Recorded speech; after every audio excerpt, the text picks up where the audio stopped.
Bonjour à tous et bienvenue sur boursicoté.com pour cette nouvelle analyse technique des principales crypto-monnaies réalisée pour le compte de la page Facebook cryptagora.lu avec une configuration donc sur le Bitcoin qui est en train de devenir baissière puisqu'on est venu ici au contact de la bande de Bollinger inférieure. Alors bon, il faut relativiser, on a eu quand même une très forte hausse ici puisque le Bitcoin est passé ici d'une cassure des 20 000 points à un dépassement ici des 40 000 $ pour un Bitcoin, donc on a doublé ici en quelques jours, donc il fallait bien que cela consolide. Alors dans un premier temps, on était dans une phase de consolidation en triangle symétrique qui s'est invalidée puisqu'on est sorti de cette configuration de continuité par le bas. On restait bien ici au-dessus de la moyenne mobile 20 exponentielle, mais on vient ici au contact de cette bande de Bollinger inférieure. Donc on est clairement ici sur une phase de consolidation. Si on prend les retracements de Fibonacci sur l'intégralité ici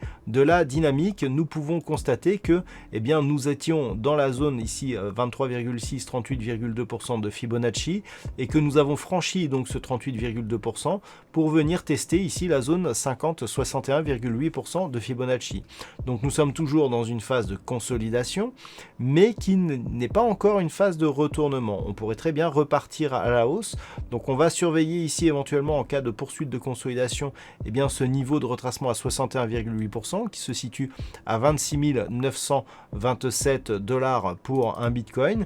Et puis si les cours repassaient ici au-delà du retracement à 23,6%, à savoir les 36 225 $, on pourrait repartir ici sur une dynamique haussière puisqu'on pourrait ici revenir sur cette zone de point haut. Par contre, sous cette zone ici de retracement à 61,8%, il y aura un risque de retracer l'intégralité de la dynamique et de revenir sur des niveaux proches des 20 000 $ pour un Bitcoin. Donc à surveiller dès la semaine prochaine, mais pour l'instant, la tendance reste haussière sur cette crypto-monnaie.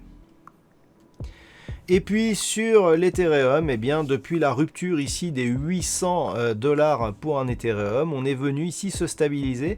Alors sur une zone qui n'est pas anodine, puisque cette zone ici en pointillé, elle correspond ni plus ni moins qu'au plus haut ici que nous avions connu au mois de janvier de l'année 2018. Donc c'est un plus haut historique pour l'Ethereum. Et ce que l'on peut remarquer ici en revenant, c'est que nous avons légèrement cassé ici cette zone pour s'inscrire au-delà des 1424 $ pour un Ethereum, puisque nous avons un plus haut à 1439,80, donc nouveau plus haut historique pour l'Ethereum, mais on peut remarquer que ce plus haut a joué ici comme résistance sur les cours, puisqu'après ce contact, on est revenu ici au contact des moyennes mobiles.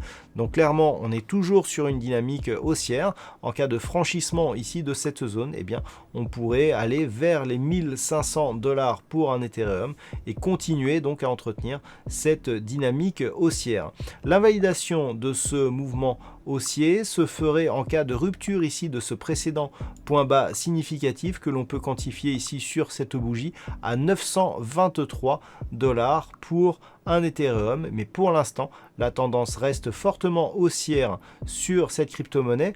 Attention toutefois, nous avons eu un début de divergence baissière sur le RSI, nous pourrons le constater ici, il n'y a pas de nouveau plus haut significatif sur l'indicateur alors qu'il y en a un sur les cours. Ceci représente un signal d'affaiblissement qu'il va falloir surveiller au risque donc de rupture de cette zone qui de consolidation pourrait se transformer en retournement.